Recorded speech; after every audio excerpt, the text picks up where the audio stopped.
Hitting North Central footy, and what a week it has been. We've had first semi-final action, we've had the Feeney Medal, and we've got Dale Hinkley, who was at the Feeney Medal and watching last week's action too, with us to talk about it. Dale, how are you? Yeah, going really well, thanks, Wayne. What about last week? What a terrific week we've had. And then through the week, the Feeney Medal, and I watched the stream of it, and Ross Young, he doesn't ever get young. I mean, he's got this last name called Young, and he stays young. He was magnificent, 38, nearly 39, gets the Feeney Medal at the age of that, and 25 votes in front of the great big fridge, Lockie Surrett, your mate. What a night it was. Yeah, it was, Wayne. It was, a lot of players got recognised for their individual efforts across the league. So it was really good, and it was a really good venue over at Charlton, and it was very well catered for, and they did a really good job, the Charlton Footy and Netball Club. On to Ross Young, the Feeney Medal. It's actually 39 years since his father, Gary Young, won the league medal, Wayne. So he polled nine times, 8 best on grounds. As you mentioned, he's got a pretty healthy list of his career of where he's played, and he's very well respected across the league, it was live streamed and spoke really well. He did. Sandover medalist in 2009, played a handful of games at Carlton in the AFL, played a heap of games for Richmond in the VFL, and now back at his beloved Donald Royal Blues, trying to get them to premiership glory, which we'll talk about later. Lockie Surrett, the big Colburn boy, he gave a tribute to his own home club, and my nephew has won that league medal, Heathcote and District against the Surretts and the others over there. So I certainly know of Lockie's efforts in that league, and he gave thanks to his home league and club in 16 votes. My mate, Elliot Jeske, the boy from Mundalla, apparently he does a bit of work for you when he's over, does he? Yeah, he's been helping us out on the farm the past few weeks here and there, Wayno. It's really good to have him over, and starting to get stuck right in with the footy club and training with us, so it's good.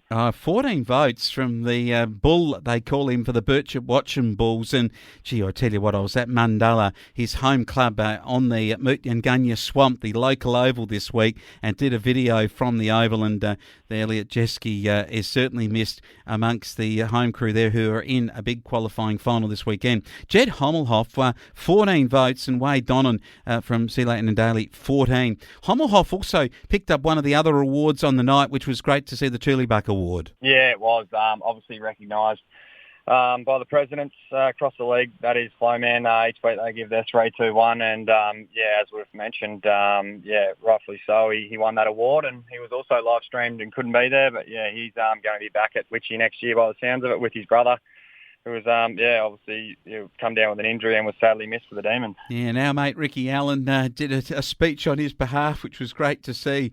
The CHS Broadbent, it's a new award, a club award. Donald won that by 1 point from Sea Leighton and Daly, and then down to Birchip Watcham, only about 7 or 8 behind, so a great effort from those clubs there. And then Billy McGuinness took out the goal kicking with his massive 58. He was well in front of Will Simpson from the Tigers with 43, Daniel Castellano, the Bull, from 42, Will Sheehan, one of your teammates at the Bulls, 42, and Tommy Campbell from over at Wedderburn with 42. A good goal-kicking list there. Yeah, certainly. When Billy gets his chances, he rarely misses, and he's won it a few times now. So it was good that he was recognised, and for our boys, Castellano and Will Sheehan, they probably got a few goals taken off them towards the end with the return of Gordon. So, they shared the load there. They certainly do. Morris Morgan medal went to Will Burke from the Donald Royal Blues. This is for one of the kids coming up that's still at an underage level that's playing senior footy, and he was a very popular vote getter. Jack Ryan in the reserve grade from your club, 22 votes. He back-to-back. He beat Josh Tolte in a very, very close finish, 22-20. Yeah, it's really good. Again, Jack to be recognised in front of the league and the other clubs this year. With the COVID season last year, it wasn't able to happen, and he's been putting his hand up each week in our reserves, as happens across the other clubs and any other clubs across the country. There's always some good local talent that are putting their hand up each week, and when you've got strong lists, tend to be recognised in the grade below, and that was Jack Ryan. He's terrific, smart footballer, and he'll be playing senior footy in years to come. He will be. Nick Thompson won the junior medal, which is an absolute beauty.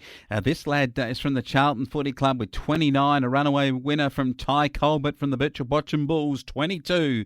From Sea Lake Nandaly, Jed Daniels, 17. Tommy Cox from the same club, 17. It was Tom Potter from Bort, 17, and Alex Cockerell from Bort, 14. Logan Geddes from Donald with 11. Will Marks, he was from St Arnaud with 11. And listen to this name, Isaac Jury from the Sea Lake Nandaly Tigers, 9. And that young lad is the son of the great Cole Jury. So a bit of a future going there, I reckon. Yeah, there certainly is with a few of those names being recognised, Flowman. And, Thompson, I've seen him 3 times this year. And, he actually played probably half the year. He would have been playing both grades, I think, or even more in playing under 17s and then rolling out again a couple of hours later in the seniors. So, he's got a bright future ahead of him, as does Ty Colbert.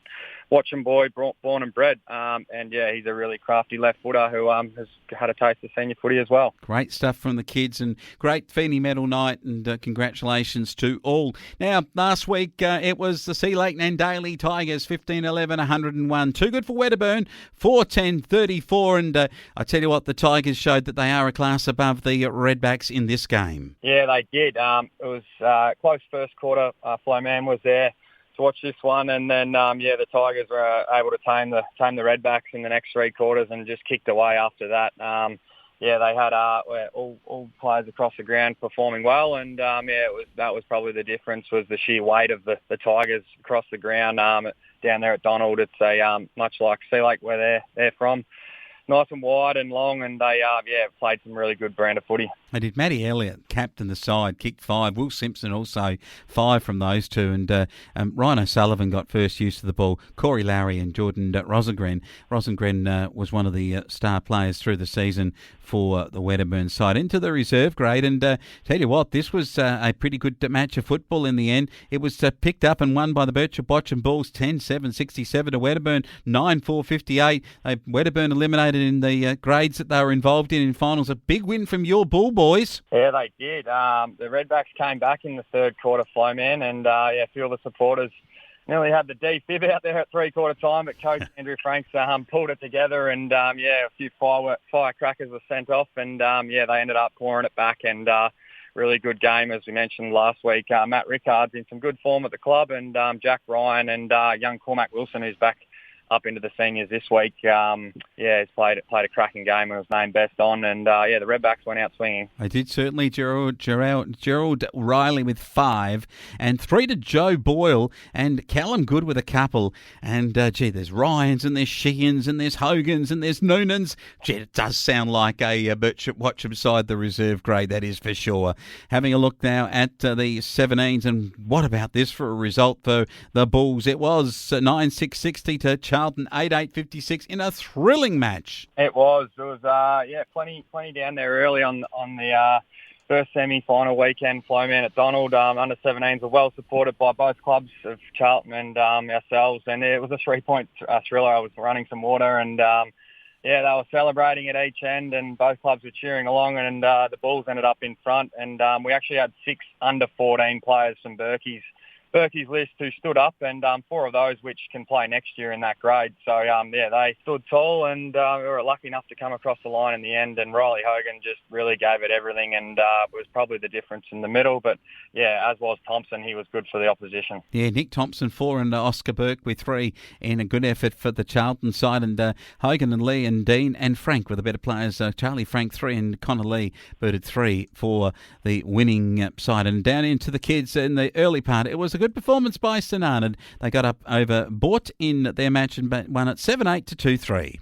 Yeah, they were too good, and they were really tall, as we mentioned last week as well. And they'll be contesting for the in the prelim final in the coming weeks. They certainly will, and they've got a couple of great kids in Chad Hendy. Also, Frankie Donald goes well and kicked a couple of goals, as did Hendy in the match. All right, we go to this week, and it is going to be massive.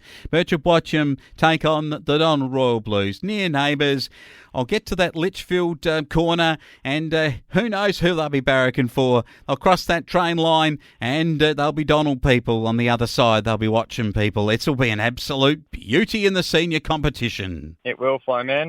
There's a game apiece between both clubs. So, yeah, there was actually both clubs one away from home, so there can't be any factor of playing there of their home surface. So this week will be much the same, playing up at Sea Lake. It's a great facility up there, and they'll put on a great show, and the weather looks to be also just as good. So, should be no excuses, and both sides have got a few injuries, Flowman. So there's Sam Griffiths, Blake Grant and Ryan McGough are missing for the Royal Blues. And for us, Bulls, we've got Sam Simmons and Dylan Atkins out with injuries at the moment. So, both key players on both sides.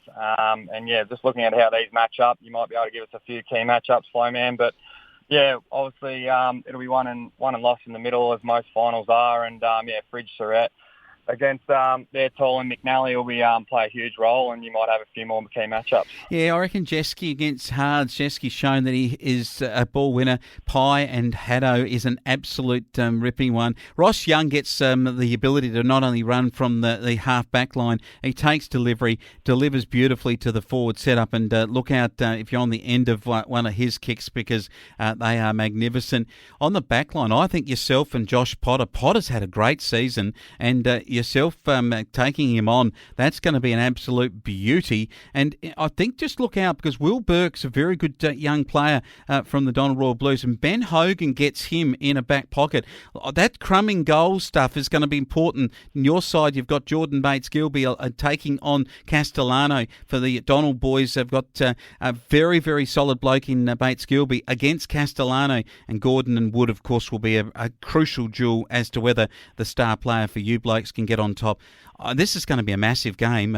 I think Birchip Watcham actually can beat Donald in this game. It's going to be an absolute beauty. I think the outs for Donald might pay or cost more than Birchip Watcham, Dale. Yeah, I hope you're right, Flowman. Both balanced up really well. I think the key matchup for the game will be probably Barrack. It's on team sheet, mightn't look that way, but Riley Barrack will probably line up on Nipper Gordon, so that'll be one to watch. All right, a very good one to bring out there. And the reserve grade is going to be those Tiger boys at home against Donald.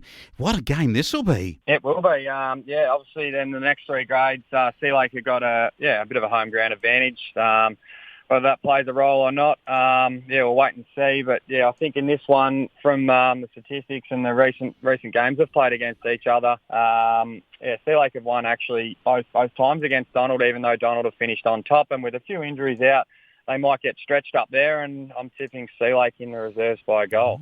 All rightio. Now, Bort and Sea Lake and Daly Tigers in the 17s. This is going to be a great game. Sea Lake did them last time at Sea Lake, 8-9 to 5-9. So I'm going to go with the Tigers here. I think they could just have the depth. The young jury's starring now, and they've got a couple of other key kids there. I think they can beat Bort. Oh, yeah, I'm probably going to go against you on this one, Flowman. I reckon Bort, they quite tall side, and after seeing them in the wet conditions a couple of weeks ago, they've got the flash boots, and they've got all different colour boots, and they do support that well. They move the ball well, and I think after seeing them a couple of weeks ago, Flowman, I reckon they might get over top of Sea Lake by a goal. Oh, she'll be a beauty. And the 14s, Donald in the Uniting Church comp, they take on the Tigers, and if you look at the premiership, 15-1 to Donald, 14-1 and a draw to Sea Lake and Daly. So this is anyone's game. Yeah, it is. Once again, it's going to be a kick between them. They're kicking the dew off the ground. I think Donald might just get over this one as well. All right, a big weekend. You've got your big game. There's a bloke out there from Mundalla who's from the Mutyangunya Swamp. He's out on your beautiful canola fields and putting some spray out there. I tell you what, look out for him on the sprayer, but look out for him when he's the bull on the oval. And we're looking forward to a massive game when the big ruckmen go at it, McNally versus the big Surrett Fridge. It will be fantastic football between these two at Sea Lake on the weekend. And Dale, thanks for joining us to give us your thoughts on it. No worries. Good luck to everyone competing tomorrow. And good luck to everybody who is heading to the Birchip Cropping Group's annual field day. It's Wednesday the 14th of September, just north of Nullawil at Warren, and it will be a huge day. There will be crop walking across the site. There'll be tents and refreshments there. So if you are a member of the Birchip Cropping Group, make a note of that date, and don't forget to join in what will be a very informative technical display for members, and also a great opportunity to mingle with others and hear the latest in what's happening with farming across the region. If you're not a member, get in touch with the bcg.org.au.